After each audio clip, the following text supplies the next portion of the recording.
Perapatan mereka. Ini perapatan mereka. Perapatan mangke belok kanan. Oh.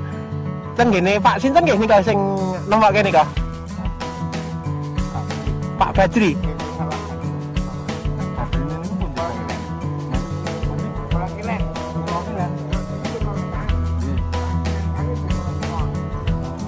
Nggih. Oh, nggih Pak Badri ngeten nggih. Oh, nggih. Matur nuwun nggih.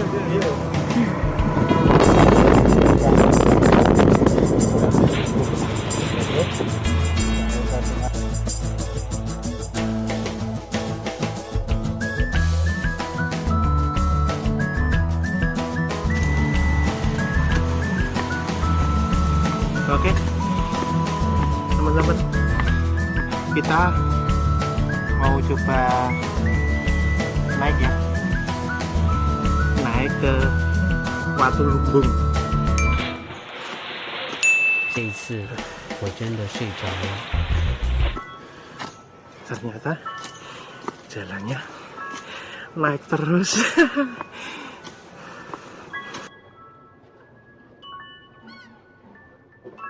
Ya, di sini terlihat ya. Kalau untuk ke Watu Lumbung ini belok kiri. Kalau ini ke tempat makam yang dikenal makam Buddha itu belok kanan. Oke, kita ke Watu Lumbung, teman-teman. Cuma sayangnya di masa pandemi ini tempatnya kurang terawat ya, karena situasi pandemi yang lama menjadikan tempat ini terbengkalai seperti ini.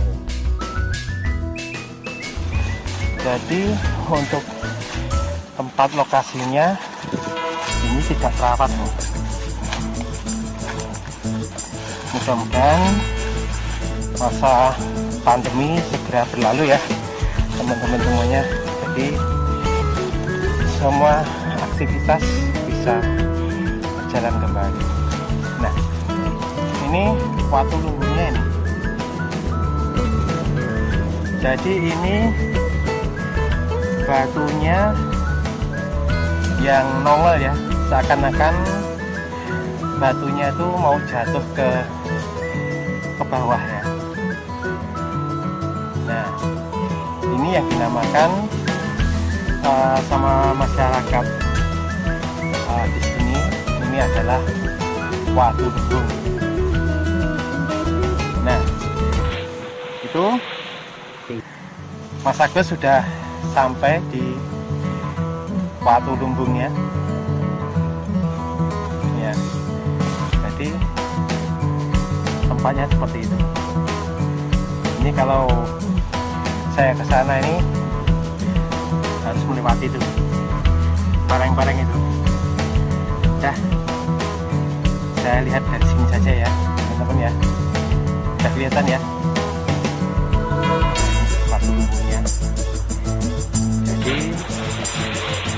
batunya itu ya kayak batu apa ya, seperti batu cocoran atau batu itu sungai itu ya, tapi besar ya, besar, dan itu di pinggir tebing.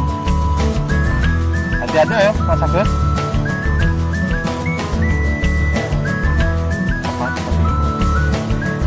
Dulu tempat ini buat wisata ya, wisata alam. Kita lihat pemandangan dari atas ini, dari Watu Lumbung itu sangat indah sekali. Tapi sayangnya di masa pandemi ini untuk fasilitas yang lainnya ini tidak terawat teman-teman, karena di masa pandemi ini. Oke, kita sudah sampai ya ini Mas Agus, kita sudah sampai di Watu Lumbung ya. Jadi ini tempat Watu Lumbung ini ternyata ini masih dekat area dengan Candi Gunung Wukir ya teman-teman. Jadi ini kita di area masih area Gunung Wukir di bagian selatan. Ya. Ini kononnya cerita dari Watu Lumbung. Itu ceritanya gimana, Mas Agus ini? Kita dari tadi awal kita berangkat, maksud tujuan kita kan ke Candi Losari, tapi kan kebetulan di sana itu tutup. Akhirnya kita nyampe ke batas selatan daripada Gunung Wukir atau Candi Wukir. Ini yang batas sebelah selatan itu ada Watu Lumbung. Kita udah jalan Losari, kita kemarin kita ke Gunung Wukir, ke Candi Wukir, kita terus ke Candi Gunung Sari, terus kita ke Candi Losari, akhirnya kita merapat ke Watu Lumbung. Dalam hati saya gini, Mas Adi. Ya. Setelah perjalanan kita itu mempelajari atau istilahnya ajar nyinau tentang budaya kita, tentang ibaratnya tentang peninggalan kita. Kita nyampe di Candi Losari tadi, dalam hati saya jadi ingat prasasti Mati Asih. Prasasti Mati Asih itu di situ ditemukan di Mati Asih, Magelang Utara, itu dekat alun-alun situ. Alun-alun Magelang ya. Jadi gini, kalau di prasasti itu kan disebut Mataram adalah lungguh daripada Raja Sanjaya. Di dalam prasasti tersebut dibilang kalau lungguhnya itu di Poh Pitu. Cuma kita tadi kan, iya. Sementara kalau Poh Pitu sendiri kita keliling, kita cari tadi sekitaran Gunung Wukir gini yang dulu Raden Sanjaya itu enggak ibaratnya mendirikan lingga di sini, yang ada nama Poh Pitu itu cuma Piton tadi. Kita tanya di situ tadi, Poh Pitu. Jadi dalam prasasti itu kan dibilang Kadatwang I Medang Ri Bumi Mataram I Poh Pitu. Itu kan bisa dibilang Poh Pitu itu kan tempat. Jadi bisa dibilang itu kedatonya Raja Sanjaya, Mataram kuno dulu. Poh Pitu itu. Poh Pitu. Tapi saya juga mikir kalau dari prasasti Siwagra itu yang ada di Candi Prambanan, itu yang berangkal 856 Masehi. Jadi dibilang itu prasasti lebih tua daripada Mati Asih. Yang bikin itu kan Rakai Kayuwangi, itu kan dibilang gini, Kadatwang Rimedang I Bumi Mataram I Mamarti.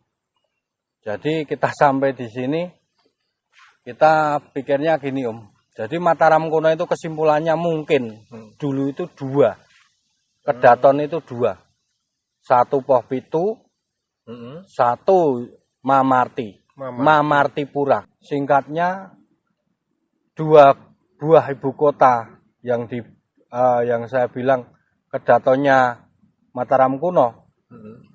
Itu ada dua tempat, yang satu Mamartipura, kita dapat nama Mamartipura, yang keduanya Poh Pitu. Cuma kalau dari prasasti Mati Asih dibilang Poh Pitu, itu kan yang ada nama Piton kan cuma daerah sini dekat sama Candi Wukir. Itu Wukir, ada namanya Piton, tapi bukan Poh Pitu.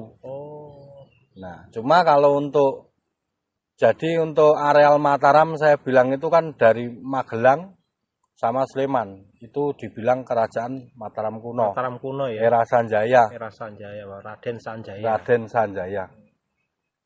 Mataram kuno itu ibaratnya bisa dibilang puncak daripada dinasti Sanjaya. Itu karena ada pernikahan. Hmm. Pernikahan politik. Hmm. Itu pernikahan politik itu dari Rakai Pikatan sama Pramudawardhani yang Borobudur yang saya bilang kemarin anaknya Samaratungga. Itu Pramudawardhani itu menikah sama Rakai Pikatan. Jadi nikah beda agama. Akhirnya dibikinlah ibaratnya Prambanan itu. Makanya kalau kita itu ke areal Prambanan yang sebelah sana, itu kan ibaratnya kan ada Candi Prambanan, ada Candi Sewu. Nah, Candi Sewu itu beragama Buddha, sementara Prambanan beragama Hindu. Itu jaraknya cuma 700 meteran. Tapi kalau kita nggak memperhatikan itu cuma Candi Prambanan. Kita karena kita masuk, ya makanya itu. Nah, itu kesimpulan saya mungkin dibangun pas Rakai Pikatan. Rakai Pikatan itu punya istri Pramudawardhani. Dengan kata lain, mungkin Prambanan itu dibikin untuk nandingin kemegahan Borobudur. Karena Borobudur punyanya Pramudawardhani. Iya, betul. Nah, itu kan istrinya, tapi kan beragama Buddha. Akhirnya kan dibikinlah Prambanan yang ibaratnya Siwagra. Pemujaan Siwa yang megah itu yang ada di Prambanan sana. Makanya saya bilang Rakai Pikatan itu kan istrinya Pramudawardhani ya seperti itu. Tapi kalau kita orang Sleman, kita juga belum pernah dengar nama Mamartipura kan? Iya, betul. Nah, itu makanya kalau besok dari prasasti itu kita nggak tahu. Makanya besok Mamartipura itu siapa? Itu PR kita. Buat ibaratnya kita eksplor dari ujung barat nyampe ke ujung timur. Dari awal ibaratnya dinasti Sanjaya di sini nyampe ke ujung timur sana antar daerah kita. Jadi istilahnya gini. Kita kemarin sempat kemarin eksplor ke Singobarong. Di situ kan ada petirtaan. Kita ke Singobarong kan situsnya udah rusak semua. Nah, dari situ kan sebenarnya sudah dicatat dalam sejarawan Belanda itu tahun 1915. Dicatat dalam Rapporten van de Querkit Kungediens. Jadi isi daripada Rapporten van de Querkit Kungediens itu dibilang gini kalau di Mantingan itu ditemukan ibaratnya situs candi dan arca Ganesha. Cuma nggak disebut ibaratnya kayak apa, ibaratnya keadaannya candi nggak ditulis di situ. Cuma dia menemukan reruntuhan candi sama arca Ganesha. Cuma kita eksplor ke sono kemarin, kita nggak dapat arca Ganesha. Mungkin udah nggak ada ya itu. Nah, itu yang jadi pertanyaan. Makanya kita langsung ke Losari. Itu kan sebelah wetane kan, sebelah timurnya itu kan terpendam tadi 3 meter. Dalam artian mungkin kan kalau dari jalan itu kan rata antara Losari sama Gunung Singobarong itu kan rata. Jadi kan kemungkinan peradaban itu ada di dalam tanah 3 meter. 3 meter ya. Nah, makanya itu terus kita langsung ke Candi Lumbung, ke Watu Lumbung itu kan batas daripada ibaratnya Gunung Wukir yang sebelah sana kan. Candi Gunung Wukir yang sebelah sini Watu Lumbung. Makanya kita terdampar di sini. Kalau kita ngomong prasasti Mati Asih itu disebutkan di sana itu ada 9 raja. 9 raja? 9 raja. Pada yang pertama Raja Sanjaya, Rakai Panangkaran, Rakai Panunggalan, Rakai Warak, Rakai Garung, baru Rakai Pikatan. Rakai Pikatan itu yang bikin Prambanan. Terus Rakai Kayuwangi itu anaknya. Terus Rakai Watu Malang. Terus yang terakhir Ratu Watupura Diah Balitung. Di masa itu ya. Rakai Watupura Diah Balitung itu yang bikin prasasti Mati Asih yang di Magelang. Jadi dalam isi prasasti tersebut cuma 9 raja. 9 raja ya. Untuk Mataram kuno. Dalam artian Mataram kuno dari Gunung Wukir sini sampai Prambanan tempat kita. Itu baru 9 raja disebutkan di situ. Dalam artian mungkin kan ibu kota dari kerajaan, kalau dilihat dari prasasti yang di sebelah Sleman bilang Mamartipuro, yang di sebelah sini dibilang Poh Pitu. Sementara di sekitaran Candi Wukur itu nama Poh Pitu yang ada cuma Piton tadi. Piton ya. Yang mirip mungkin loh Om. Tapi kita kebenarannya kayak apa kan kita nggak tahu. Ya kita mungkin lain waktu kita lihat. Satu Piton, PR ya. Yang dilihat dimaksud di Piton itu Poh Pitu situs itu mana? peninggalan atau apa itu ya. Iya. Jadi kita suatu saat kita lihat akan kita eksplor cek ke sana. Cuman sayangnya tadi untuk awalnya kita kan mau mengupas ekspor tentang Losari. Candi Losari ya. Losari. Sayangnya di masa pandemi ini akses jalan masuk ke sana ditutup.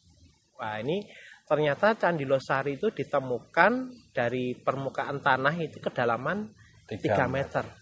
Nah, pasti situs Candi Losari itu masih asli, masih lengkap, belum ada yang hilang ya. Kecuali seperti yang di Candi Singobarong ini kan kemarin waktu pada masa penjajahan Belanda ini kan ditemukan masih ada keterangannya tentang ini candi Candi yang di Ganesa, ada Ganesanya kan, Ganesa. Ganesa, dan tapi kan nggak disebutin secara rinci. Secara rincinya nggak ada, cuman disebutkan aja ada Arca Ganesanya. Tapi sayangnya, kita eksplor ke sono kemarin satu ada. pun nggak ada. Bahkan lembuan dirinya udah bilang kepalanya, kan udah rusak. Kepalanya udah hilang. Nah, jadi kan kita gini, kita kan ke pemirsa kan cuma mungkin sedikit banyak kita bikin konten kan biar tahu, dalam artian ini, kita kemarin Singobarong.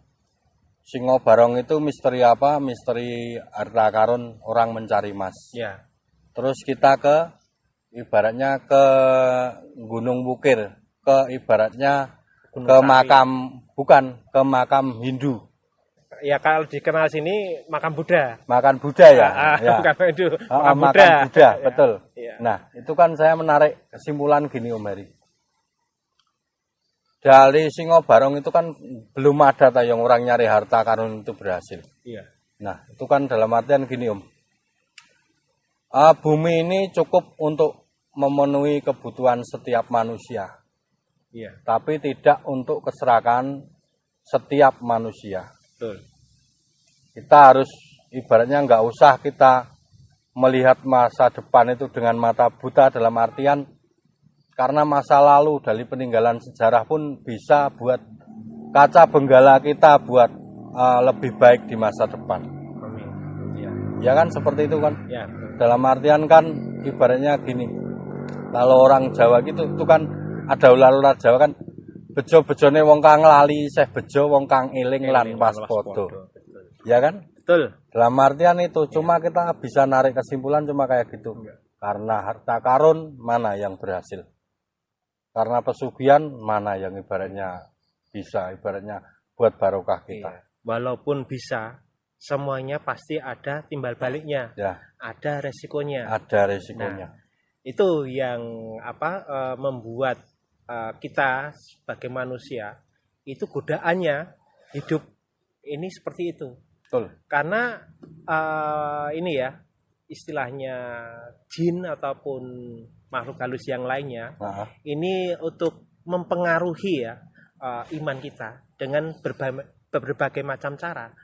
Bagaimana kita akan tergoda dengan iming-iming seperti itu. Ya. Nah, kita sebagai manusia ya harus kuat imannya. Kalau ingin kita mendapatkan hasil ataupun kekayaan, ya kita harus gigih, bekerja, berusaha, dan berkarya. Betul. Kalau kita mencari harta karun demi kekayaan, untuk kedepannya, masa depan kita, karena ini kita termasuk terjebak dengan goib ya, istilahnya dengan jin, semuanya apa yang kita lakukan pasti ada timbal baliknya. Dan itu nantinya, itu ada hitungannya Mas, dicatat. Wah ini sekarang saya kamu bantu ya, bantu sekian, ini sekian, wah enak di dunia, mulia.